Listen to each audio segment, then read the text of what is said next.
क्या आपने कभी सोचा है कि अगर आज डायनासोर जिंदा होते तो क्या होता? क्या कभी मानव अस्तित्व में आ पाते? क्या डायनासोर्स भी मनुष्यों की तरह विज्ञान में महारत हासिल कर लेते? क्या डायनासोर्स इतने ज़्यादा विकसित हो जाते कि चांद तक पहुंच जाते? इन सब संभावनाओं को हम झुठला नहीं सकते। अगर 6 करोड़ 60 लाख साल पहले वो विशाल एस्टेरॉयड धरती पर न गिरा होता तो आज भी चारों तरफ डायनासोर्स का ही राज चल रहा होता। विशाल का डायनासोर्स के अंत के कारण ही मानव जैसी सभ्यता को फलने फूलने का मौका मिला। एक सोचने वाली बात यह भी है कि अगर आज डायनासोर्स और इंसान दोनों एक साथ होते तो जीवन कैसा होता? क्या मौजूदा तकनीक से हम डायनासोर्स को दोबारा विकसित कर सकते हैं? और अंत में हम आपको सबसे आश्चर्यजनक सवाल के बारे में बताएंगे जिसे आपने कभी सोचा भी नहीं होगा। इन सभी रोचक सवालों के बारे में जानने के लिए वीडियो को अंत तक जरूर देखें। डायनासोर्स ने पृथ्वी पर 16.5 करोड़ सालों तक राज किया। लगभग 6.6 करोड़ साल पहले एस्टेरॉयड धरती से टकराया था। इस भयानक टक्कर का अंदाजा आप इस बात से लगाइए कि इस टक्कर से जितनी ऊर्जा निकली थी वो हिरोशिमा पर गिराए गए परमाणु बम से 10 अरब गुना ज़्यादा थी। जब यह एस्टेरॉयड धरती पर गिरा था तो सैकड़ों मील दूर तक आग का गोला फैल गया था। इस एस्टेरॉयड की वजह से पूरी दुनिया संकट में पड़ गई। समंदर से सुनामी की विनाशकारी लहरें उठने लगी। इस भयानक विनाश की हम कल्पना भी नहीं कर सकते। इस तबाही में धरती पर मौजूद जीवों की 75% नस्लें हमेशा के लिए खत्म हो गई। इस भयावह विनाश में 25 किलो से ज़्यादा वजन का कोई भी जानवर जिंदा नहीं बच पाया। तो अब हम मान लेते हैं कि धरती पर यह तबाही कभी आई ही नहीं और डायनासोर्स कभी खत्म ही नहीं हुए। तो अगर आज भी डायनासोर्स जिंदा होते तो क्या होता? इतने लंबे जीवन काल में डायनासोर्स ने अपने दिमाग का काफ़ी विकास कर लिया था। उस डायनासोर्स का दिमाग आज के कुत्ते और बिल्ली जितना तेज हुआ करता था। ध्यान रखिए, डायनासोर्स में इतनी बुद्धि तब थी जब वो खत्म नहीं हुए थे और उन्हें खत्म हुए करोड़ों साल बीत गए हैं। अगर उनका अंत ना हुआ होता तो उनका दिमाग धीरे धीरे और भी विकसित होता जाता। लाखों सालों में उनका दिमाग इतना विकसित हो जाता कि वो आपस में बातचीत करना सीख जाते और अपने विकास के इस चरण के बाद वो कई तरह के उपकरणों का उपयोग करना सीख जाते। धीरे धीरे वे अन्य उपकरणों का विकास करने लगते। इस विकास क्रिया में वो अपने रहने के लिए एक सुविधाजनक स्थान का निर्माण भी कर लेते। हालांकि इन संभावनाओं में किंतु परंतु जरूर है, लेकिन इस बात की पूरी संभावना है कि अगर डायनासोर नष्ट न होते और अपने मस्तिष्क का विकास करते जाते तो वह इंसान के जैसे ही बुद्धिमान जीव बन सकते थे। डायनासोर्स के बारे में एक और बेहद दिलचस्प थ्योरी ये है कि उनका आकार इतना ज़्यादा विशाल कैसे हो जाता था। अभी तक वैज्ञानिकों की गई खोजों के मुताबिक डायनासोर्स 30 से 40 मीटर तक के हुआ करते थे और उनका वजन लगभग 100 टन होता था। हाँ, सोचने वाली बात यह है कि धरती के 4.54 अरब साल के इतिहास में डायनासोर्स जितने विशाल जीव कभी नहीं हुए। तो ऐसा क्या विशेष कारण था कि डायनासोर्स का शरीर इतना ज़्यादा विशाल होता था? इस सवाल ने वैज्ञानिकों को बहुत परेशान किया। वैज्ञानिकों ने कई सालों तक इस पर रिसर्च की। रिसर्च में वैज्ञानिकों के कई मत थे। पहला मत था उच्च ऑक्सीजन। वैज्ञानिकों के अनुसार उस समय पृथ्वी के वायुमंडल में आज की तुलना में ज़्यादा ऑक्सीजन मौजूद थी और वायुमंडल में अधिक ऑक्सीजन के कारण ही डायनासोर इतने ज़्यादा विशाल हो जाते थे। वैज्ञानिकों का दूसरा मत था कम गुरुत्वाकर्षण। कई वैज्ञानिक ये भी मानते हैं कि उस काल में पृथ्वी की ग्रेविटी आज की तुलना में कम थी। कम ग्रेविटी ही वो वजह थी जिसके कारण डायनासोर्स का शरीर इतना विशाल होता था।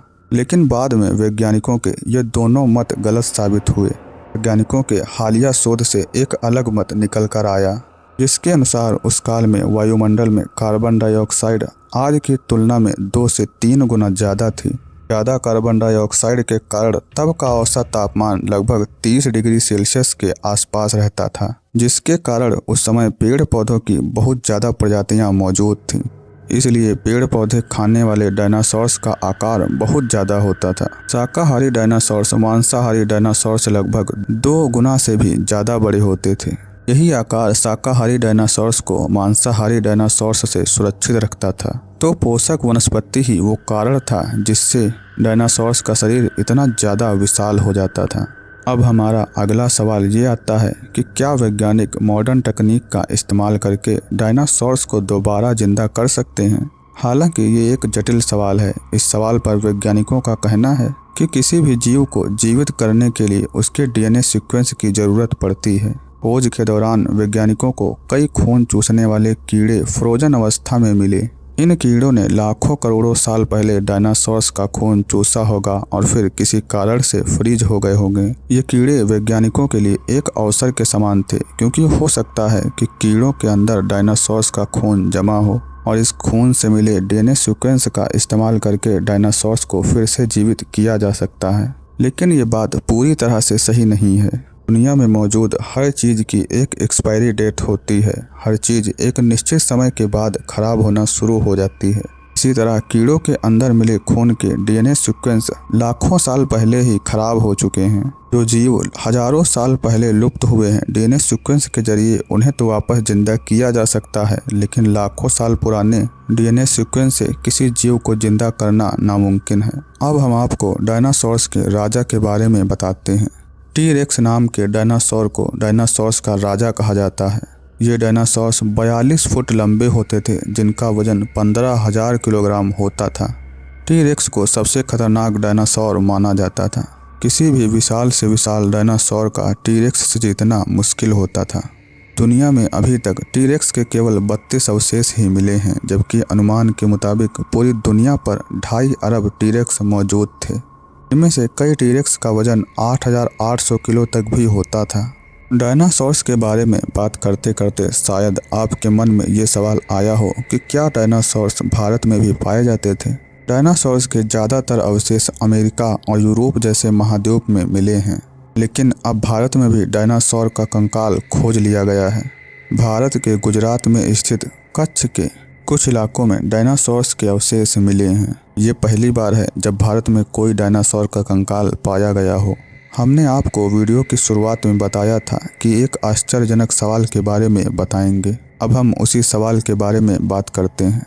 क्या आप ये कल्पना कर सकते हैं कि डायनासोर आज भी जिंदा है? ये सच है, डायनासोर्स आज भी जिंदा हैं और हमारे बीच मौजूद हैं। शायद आपको इस बात पर विश्वास ना हो रहा हो।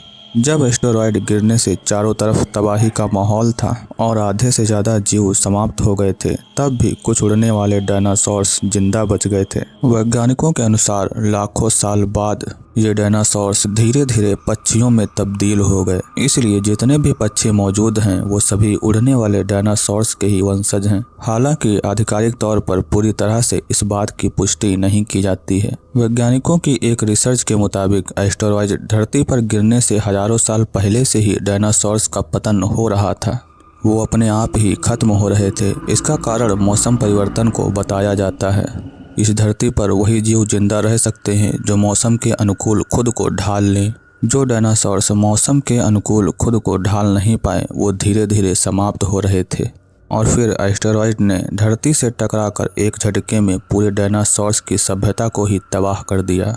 इस तरह डायनासोर्स इस दुनिया से हमेशा के लिए खत्म हो गए। तो मुझे उम्मीद है कि आपको इस वीडियो से डायनासोर्स के बारे में कई नई बातें पता चली होंगी। आज के वीडियो को बस यहीं तक रखते हैं। आपको वीडियो कैसा लगा हमें कमेंट करके ज़रूर बताएं। वीडियो अच्छा लगा हो तो वीडियो को लाइक करें और ऐसे ही वीडियोस पाते रहने के लिए हमारे चैनल को भी सब्सक्राइब कर लें।